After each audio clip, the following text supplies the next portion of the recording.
What's up, passionate DJs? Today we're getting ultra portable with the Mixtour Pro by Reloop. This is Laidback Luke's vision of what the Reloop Mixtour could have been, and this little device that looks like, well, a modular controller actually packs the functionality of a full 4-channel all-in-one controller. So today we're going to see what the Mixtour Pro is all about right here on Passionate DJ.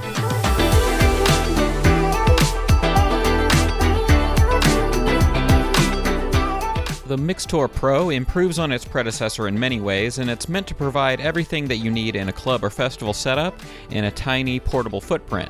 Now, it'll be up to you to decide whether the Pro tag lives up to its name. I have my doubts, starting with the lack of XLR ports or booth outputs, but Laidback Luke seems to be doing just fine with it on the road. So basically, this collaboration with Reloop takes the Mixtour to a whole new level, with 4-channel control, access to stems, and all the other great things that you get with Algoriddim Djay, such as streaming music access with Apple Music, Tidal, SoundCloud, Beatport and Beatsource. Today we're going to talk about what else you get for its $500 price tag.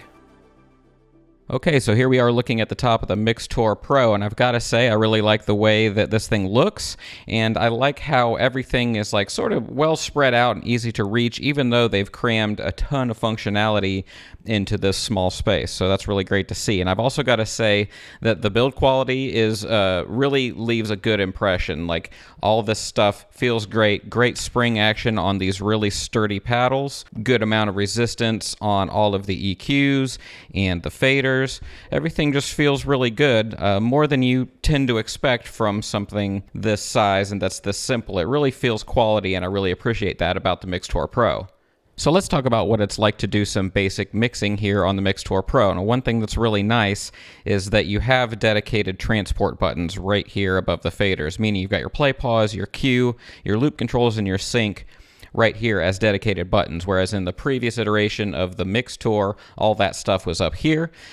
You've got dedicated buttons for that, which makes this really a true like decks and effects controller in that it's meant to really do all of the things. So I've loaded a track, and of course I could use the knob here to go to browse, just like I would on any other unit. You can use the touchscreen to do this as well. If you touch whichever track you want to load, then you can just load it in right there.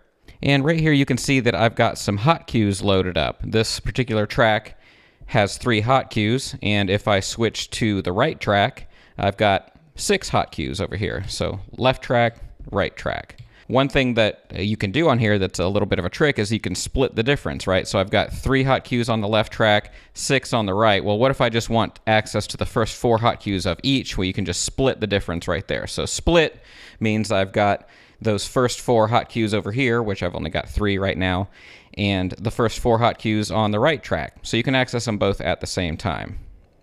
Now, as far as general use goes, it's a pleasure to use as far as the tactile feel of everything, though you do need to really get used to a lot of things. There's going to be a lot of muscle memory things that you've got to teach yourself because they have put so much functionality into a small amount of inputs. So you've got access to all your different pad modes here, which is really great. So if you hold the little arrow button that corresponds with the deck that's you want to change, and then push any of these buttons, you can see what the different pad modes are listed under those buttons. So for example, if I wanted to use the instant effects, there's a lot of cool like washout effects in here, such as this.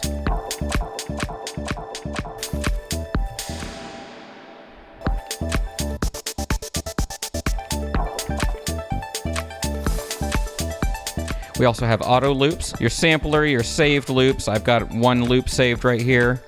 And then your neural mix mode, which actually lets you do stems. There's also a little button up here, which we're going to talk about in a little bit, that lets you turn the EQ knobs into stems. Now, generally speaking, it's pretty easy to use the Mixtour Pro, assuming that you've done a lot of track prep. This is the kind of device where you want to have put in some hot cues. You want to kind of know your tracks because it's not particularly easy to skip around on this. There's no jog wheels, there's no touch strip, anything like that. The best you've got is the screen on your device. If you're using an iOS device, you could of course use that touch screen, or you could use the laptop interface, but it's a little bit tricky to kind of remember what's going on and then like skip around and set your hot cues and all that kind of stuff on the device itself. So it's not really that kind of device where you can just throw a track on, you just kind of find your way. You can do that, but it's going to be kind of a frustrating thing because this is kind of assuming that you've got your tracks beat gridded and prepped and ready to go before you're really playing them out. That's especially true on the iOS version because, well, it's just not particularly easy to prep tracks on an iOS device or any touchscreen. I mean, sure, you could add a keyboard and you could type in some of your metadata if you want to change things around, but really it's still difficult to move tracks around, create playlists, move tracks from one device to another. AirDrop does help with that if you have a Mac, but still, it's not the same as what you might be used to if you're coming from something like Rekordbox or even Engine. Now, if you want to mix in 4-deck mode, you can do that on the Mixtour Pro, and what you do is basically you combine the little arrow buttons with the load button, and so if I do that here on the left, you'll see that the little 3 lights up, and that means we're controlling deck 3. You'll also notice that the RGB buttons down here, the transport controls, turn red so that you have a visual indication that when you look at this deck, you're actually controlling the secondary deck, not the primary one. Now, of course, there are only 2 faders and 2 sets of EQs and all that on here, so there's only so much that you can do when you are switched to that second layer. So, you know, if you're playing a track, for instance, you notice how the volume jumped way down because on track 1, this was turned all the way up, but when I switched it over, I had to wiggle it before it realized that, oh, this deck actually has lower volume, right? So if you make those little jumps, it's going to make a volume jump or it's going to make an EQ jump or whatever, you know. So if you've dealt with these kind of 2+2 mixing devices before, you're already used to that, but it's just worth noting that what just happened to me could happen to you if you're playing out, if you're not kind of ready for it. That being said, I'm really glad that they made this change where the RGB buttons turn red. It's subtle, but it's enough to where when you've used this a couple of times, you're already really used to all these buttons being blue. So if something is red all of a sudden, it's a clue that something's different, and your brain will start to associate that with the secondary deck. And the effects section works great too. You have a wet-dry knob here in the middle, which just controls how much of the selected effect is coming through. So for instance, with this flanger, have it a little bit on or a lot on, right? And you can also adjust the parameter of your effects with this button.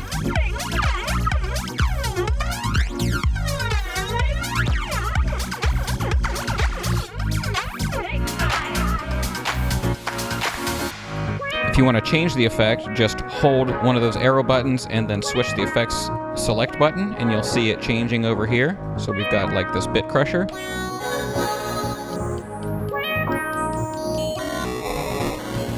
Or you could change these effects here. Gate, the alarm,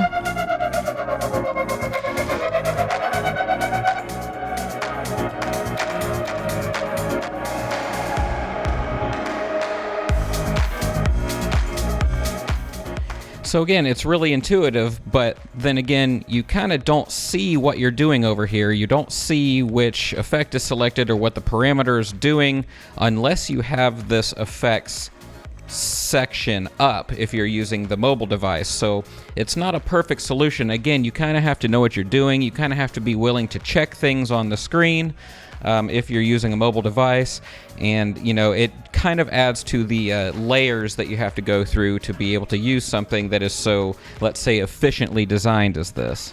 But make no mistake, what are we talking about here? We're talking about something that's this size, right? Just this little, what we would consider to be the size of a modular DJ controller, but it's doing the duties of a 4-channel all-in-one controller, and that's really impressive. And on top of all the basic 4-channel mixy things that you might want to do, it also has stems. All you've got to do is, like I said, you can use the stems pad mode by turning on Neural Mix right there, and it will break up the stems into these individual parts that you can select with the pads. Essential, this all can't survive.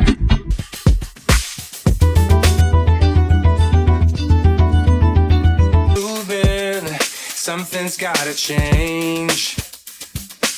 So can you feel it now? As certain as the sun shining through a sun ray. Compressing. Begins undress. Tension is clearly lacking. How can we find out? Or outside of that, you can hit the Neural Mix button, which was right here next to each deck, and then all of a sudden these EQs become the individual stem parts or Neural Mix parts. Watching them blow out from the bleachers. We can't afford to keep feeding the meter. Time's up. Tick-tock. No more small talk. Now, once again, you will run into the same situation here. If you switch this to the Neural Mix layer, then all of a sudden these aren't doing EQ duty anymore. So you change these and you've got vocals come out and stuff, but then you go, I want to take the bass down. Well, you switch over here. Well, now when you move the knob, the bass is going to jump up to here for a second, right? It's going to go whoop, automatically until you bring it down manually for just a split second. So you've got to get used to that sort of layered workflow where you don't want to make a sudden jump in volume or something that's going to be jarring to your audience. Around the back we see our main RCA outputs, and yes, it's worth noting that there aren't any XLRs nor booth outputs for you here. But you'll also notice 2 USB-C ports. Now, one of these is a power distribution port that's capable of up to 45 watts, meaning if you daisy chain a power supply into this mix, the controller will power your device too. Now, on the front, you'll find a small headphones jack and a convenient stereo mono switch. Now, the Mixon 8 that I just reviewed had this as well, and I'm happy to see them putting in hardware switches for this. Okay, so now we're going to talk about some of the bonus features, and these are advertised as the sort of Laidback Luke signature features. They're basically like custom mappings that help you do a couple of quick and easy things. So for example, if you want to switch the view, like if you want to over here to see your like hot cues or something like that, then all you got to do is hold shift and push the Neural Mix key on the left, and it'll change that view. Now, he said that he added these so that he could check out his hot cues and his notes there, but really, whatever you've got pulled up here is what's going to come up. So, like, I like showing my effects here because then I can see what I'm doing with my effects pretty easily, and then I can just switch back to the normal view. You can also switch your deck mode by using the shift and right Neural Mix button. So this will take you through the different deck modes that Algoriddim Djay has.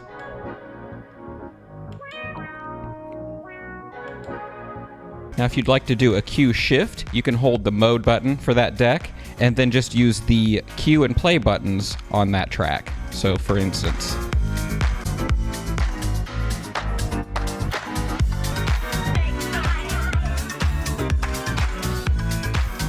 you can also adjust the loop length manually. So, for instance, let's go ahead and create a loop.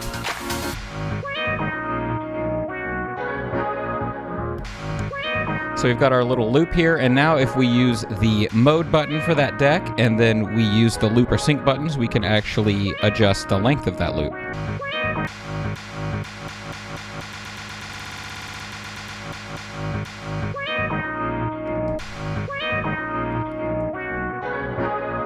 You can also shorten a loop length without increments, kind of like the CDJ effect when you're shortening the length really tiny instantly. So for example, let's go ahead and create another loop.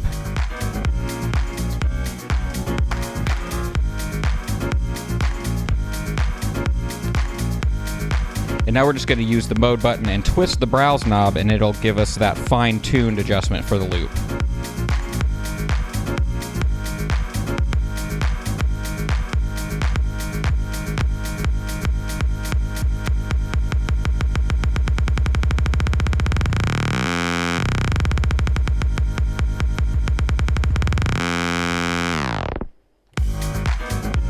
You can actually also adjust the tempo of the track that's playing. It's a little bit tricky. You have to hold the mode button and the shift button, and then you use the cue and play to adjust. So like this.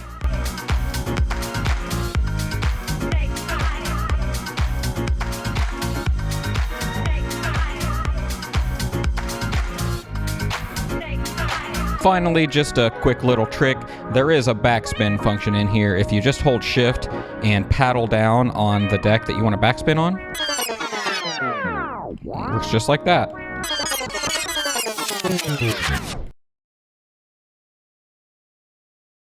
Look, the Mixtour Pro is, in a word, impressive. The build quality gives a decent impression of higher-end equipment while packing zillions of 4-deck features into the footprint of a large mailing envelope. The use of independent transport controls, play, pause, cue, and so on, makes this a true decks and effects controller with its modular size contradicting its all-in-one nature.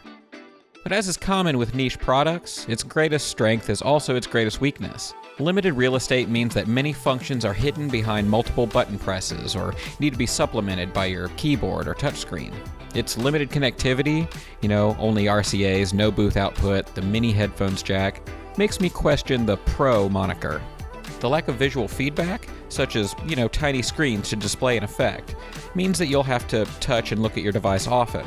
I'd look at tractor control devices for huge hints on how to handle things like this.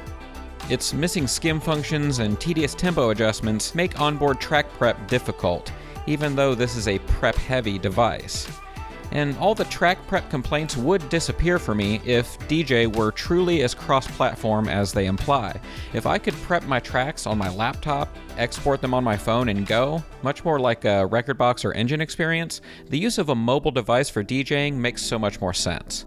But I've really not found a proper way to do this. DJ seems to operate on its own island when it comes to the mobile version versus the macOS version. Now, sure, I could just use the laptop, but that's twice the size of the controller, so how much room am I saving really? All of that said, I can't help but applaud both Reloop and Laidback Luke for packing so much goodness into such a well-built controller. I acknowledge that most of my complaints are simply related to the way that I DJ, and not how everyone else does. So while some training of muscle memory is a prerequisite of the Mixtour Pro, it'll be worth it to the DJ who values portability over all else. So there you have it, folks. That is the Mixtour Pro. Now, this is a great device that packs a lot of functionality into a tiny footprint, but it's not without compromise. And it's kind of up to you to determine if you're willing to put up with the compromises that come along with having such a small footprint and having so many features packed into that. If you're okay with working through those layers that you have to work through to use something like this, or at least to use the more advanced functions of it, then this is going to be a great device for you, especially if what you value over everything else is lightweight, portability, you want to be able to take it anywhere, and the multi-platform nature of the software, which again comes with a little bit of an asterisk. But I thank you so much for joining me on this journey today. If you've got a Mixtour Pro, I'd love to hear what you think about it in the comments below. But until next time, this is David Michael. This has been Passionate DJ, and as always, keep on spinning.